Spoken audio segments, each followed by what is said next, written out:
And joining me in the studio is Chelsea Famartino, who was evicted. Oh, I'm not happy about this, Chelsea, from MasterChef last night. Good afternoon. Good afternoon, and thank you for having me today. Not happy at all. I was really enjoying seeing you on the show. You, and thank you. You're a very expressive person, and that was great on the tally. Sometimes too much, I think. But, yeah, you just kind of can't hold back your feelings when you have so much anxiety and emotions running through you, and it's a pretty full-on position to be in. And Chelsea is happy to take calls, but she's not keen about this, hasn't done the I just haven't. It was very unexpected, but hey, I'll be happy to talk to anyone. You've talked easily.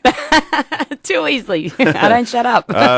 Tell us at 96900 693 if you've been a fan like myself and my family of Chelsea on MasterChef. 96900 693. Sweet and sour pork let you down. Yeah, it did. Left me on a bit of a sour note, I guess. My sauce wasn't sweet enough and my meat was a little tough. So it was a very fair decision, and it was, unfortunately, my time to go.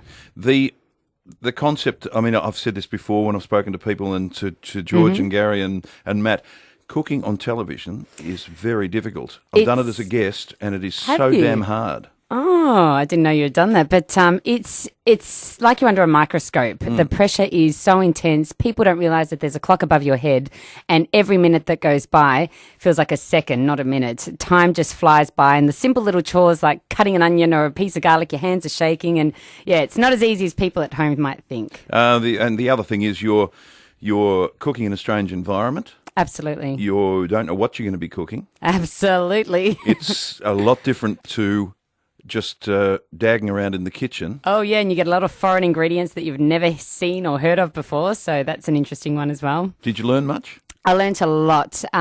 Look, I learnt probably the most, to be honest, from the other contestants, more so than the chefs or the guest chefs that we met, because every contestant was great at something different. So within the house itself, all we did was cook on our time off. So being, of Italian background, I just was embracing everyone's different cultures and what everyone was good at, and that's where I learnt the most. Mary wants to talk to you. Hi, Mary. Hi, Mary. Hi, Dennis. How are you and Chelsea? Hi. Just wondering if you thought that accepting too much advice from Danny maybe went against you last night. Look, everyone's asked me that today, and Danny was only trying to help me, and because she's Vietnamese and has a much broader range within Chinese and Asian food, I was more than happy to accept her advice. At a couple of occasions, it does get confusing, so you've just got to really go with your gut instinct and pray that you've made the right decision. You're a fan too, Mary?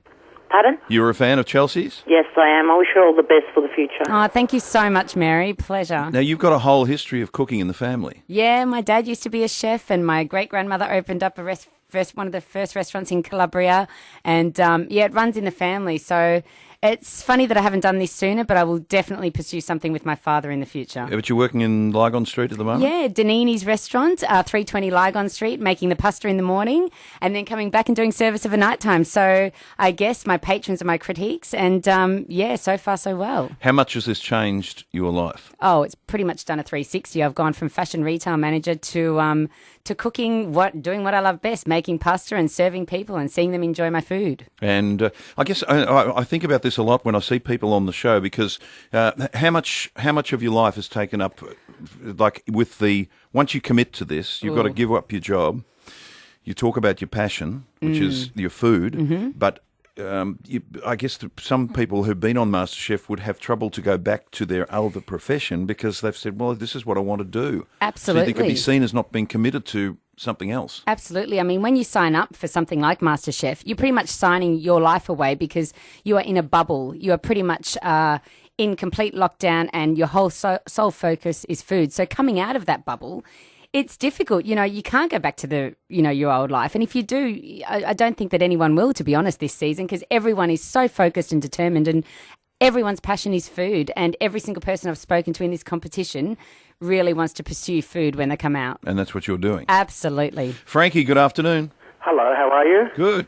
Hi, my question's for Chelsea. Hi, Frankie. How are you? Fantastic, thank you. Look, it's a shame that you knocked off. I didn't think that your dish was the worst at all last night. Oh, thank you, Frankie. I just wanted to know, there was a time there where I thought that you didn't like what George Columbus was saying to you, and you gave a bit of attitude back. Was that a feeling that I sort of felt, or was that... Oh, you know what? You're most probably right on that one. You know, sometimes I can't hide my feelings, and George, you know, can be a bit abrupt sometimes, so I'm not going to lie.